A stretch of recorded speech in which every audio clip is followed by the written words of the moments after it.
Hey, this is IndigoMusic.com. I'm Rohit, and it's time for yet another episode of Founders Frequency. This is where we connect with founders and, of course, members from Thai Bangalore chapter, and we talk about entrepreneurship. What should one do, and what should one stay away from doing? Entire entrepreneurial journey. And joining me today, I've got an associate member with Thai Bangalore chapter. She's also the founder and CEO of CoLLearn, Srishty Jain.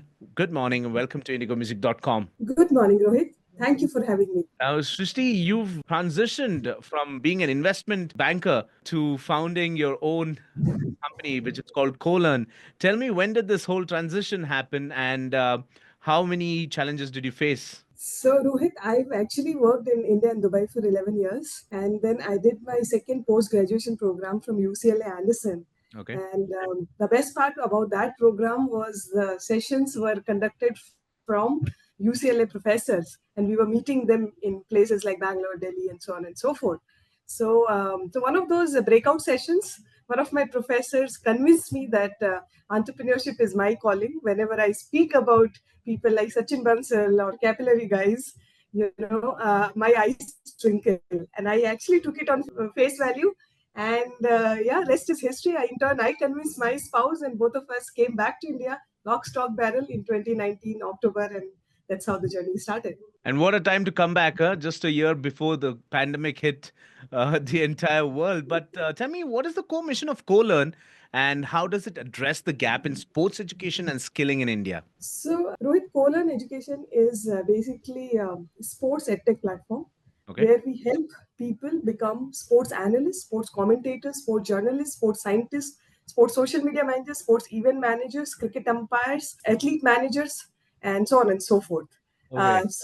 So we are not into the athlete space, but we are into the athlete maker space. And what we say here is that if you love sports, you should give your 100% to the sports and don't worry about it, because the ecosystem is becoming vibrant, and Yeah. you will we all know that. And very recently, Gopichand sir's remark also was there. So we all know that there is less than 1% success rate.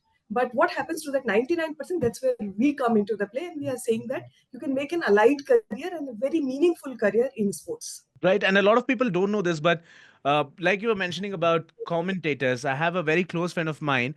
He is a very bad gamer, but he's a brilliant gaming commentator, and he is doing very well in that field. Now, it's like you were mentioning, it's not about athletes. You need not be a sports person to love the sport. You can do a lot of other wonders in the field. Now, tell me, as a founder, what has been, your take on the sports industry? How is it evolving in India? And what role do you think education and skilling will play in shaping the future careers in sports industry? So sports industry is growing at a rate of 14% year on year. Okay. Some of the segments like sports analytics is growing at 24% year on year. So just to give you a perspective here, Rohit, India is growing at 7.5 to 8%.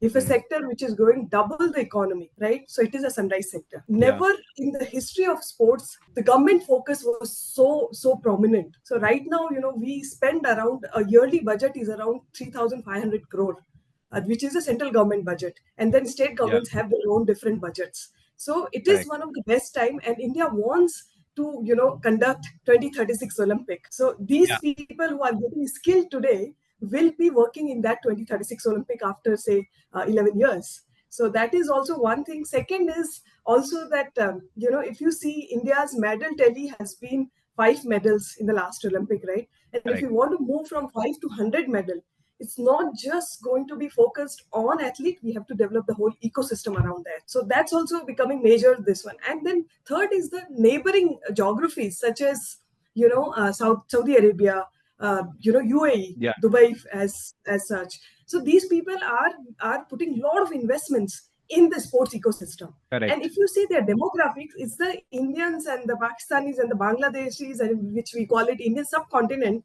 are actually working there. So there's a lot of Beautiful. opportunity coming from there as well. So I think that this is one of the best time to be an athlete in India, and it's not just cricket anymore. If you see one of the Forbes article, very recent article, it calls around 20 leagues in India today, Yeah. which are apart from IPL.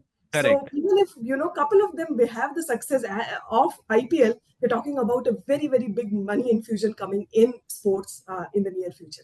Absolutely, and you rightly said about all these countries like UAE and Qatar, investing so much on sports. For example, Ronaldo has moved, I think, permanently to, as I think with a part of Al Hilal, if I'm not wrong, which is the football club. I think that's something that even India is moving forward towards, and I truly believe that in 2036, keeping fingers crossed that Olympics do happen here. But let's keep, the sports aside. But I want to talk about you as a founder. What has been the most valuable lesson from your journey, and what advice would you like to give aspiring entrepreneurs? So one of the biggest lesson is that grass always looks greener on the other side, and when you are working, you always feel that entrepreneurship is great, and is vice versa as well. So you have to pick up your pros and cons. There are pros and cons to everything in life. So pick up your pros and cons. And entrepreneurship in my journey from last 6 years almost now is is perseverance. It's Mm. nothing else but perseverance, because some of your experiments are going to go down, going to fail, and some of there will be high highs and the low lows, but you should not carry it away with the high and you should not get bogged down with the low lows. And second thing is that to me, to all the budding entrepreneurs, I'll say that if you have a cause which is very impactful, which you think can change the world, at least take that first step. First step is the toughest step. After that, everything falls in place. Absolutely. And, this is something that's doing the rounds on, I think, LinkedIn as well, with more emphasis on practical skills over degrees, right? How is CoLearn adapting to this shift, and especially in the education trends? See, we are very different than a traditional college, in Okay, the sense that Indian colleges historically and even now have an approach of touch and go, where we teach almost 200 to 300 subjects in a span of or topics in a span of 3 years. correct. Here, what we are trying to do is we tell that we'll figure out your passion, or you figure out your passion along with us, and we'll teach you one subject for a whole year. Absolutely. And when you mentioned about colleges teaching so many subjects in the span of 3 years, I think the saying is apt for it: jack of all trades, master of none. I think that's where the students, they know everything, but they don't know anything. That's the story. But I want to ask you, coming from finance background, you were an investment banker.